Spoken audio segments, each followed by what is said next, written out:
I'm Hank Murray, and I'm running for the City Recorder, and I am a lifelong resident of the City of Bridgeport. I graduated from Bridgeport High School in 1971, and I graduated from West Virginia Wesleyan in 1975. I went to optometry school and graduated from that in 1979 and has been practicing in the City of Bridgeport for 36 years. I have 3 kids and a wife, of course, and I have 4 grandkids. So that's a lot of my stake in Bridgeport. I've been on City Council now almost 13 years. I was on for 12 years and then was off for 3 years until I was reappointed about 7-8 months ago. I've also served on the Bridgeport Library board for over 20 years and was part of the fundraising campaign to buy the new library. So Bridgeport is a rapidly developing place, you know that. If elected, what big development project would you push to get done, and how would you go about getting that project funded? You have 2 minutes. Oh, that's a good question. Of course, we're lucky to have White Oaks and Charles Point, and one of the big things we'd like to see is the indoor recreation facility. And of course, that's going to be funded with possibly TIFs and funding of that nature, and I really want to see those 2 areas grow exponentially, and if you watch it, I think you'll see it do that. Moving on to our next question. There's a big drug problem, of course, throughout our region. Do you think we have enough police locally to fight this threat? And what about funding? If not, what do you think needs done to fix this? You have 2 minutes. Well, I think we're extremely lucky with the police force we have. We have an excellent police chief with John Walker, and he works well with the drug task force. So I think those are very, very positives. I think that we also could use some more policemen and more along the lines of drug task force personnel.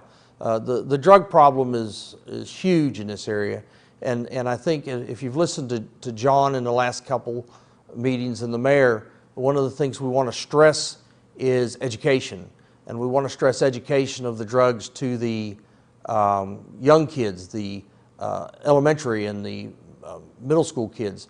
We feel that trying to get all of the drug dealers off the streets and selling the drugs is not the only answer. We think we have to start at a much earlier age to tackle this problem. And there are federal funds available, and we've utilized those in the past, and we need to continue to utilize the federal funds to decrease the drug problem in Bridgeport. Moving on to our next question. Bridgeport has been leading the way when it comes to the home rule program for quite a while now. Do you think the city has used home rule wisely so far? Do you support the program? Please give us your side on this issue. You have 2 minutes. Yeah, that's another good question. I was on City Council when home rule was first brought to us, and I looked at it and studied it and really was torn apart about home rule as to what to do. I think it's been one of the best things that's happened to the City of Bridgeport. I think we've been able to do a lot more with the school system, a lot more to the city by utilizing home rule. I support it wholeheartedly, and I'm glad that we put it in.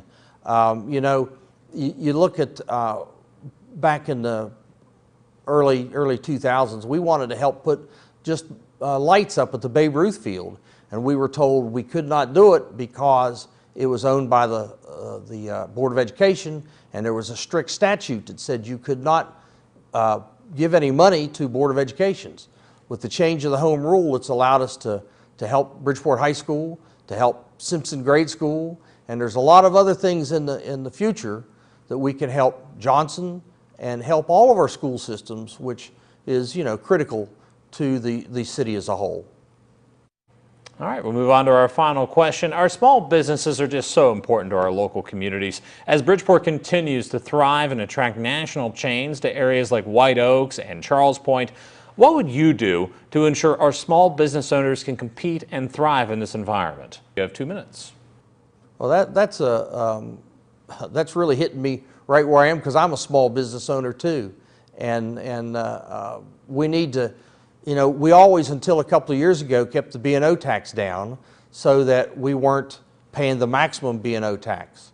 A couple of years ago, I was not on the council, they raised the B&O tax to the maximum.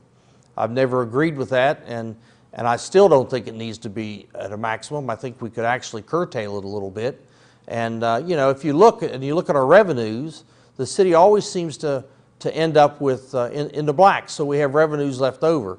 That being the case, kind of tells me, hey, we could probably do with a little less. So we need to have tax incentives to bring small business in the area, keep small business in the area, and not tax them to death. If you start looking at how much taxes you're paying on the state, federal, and the city, it becomes pretty insurmountable.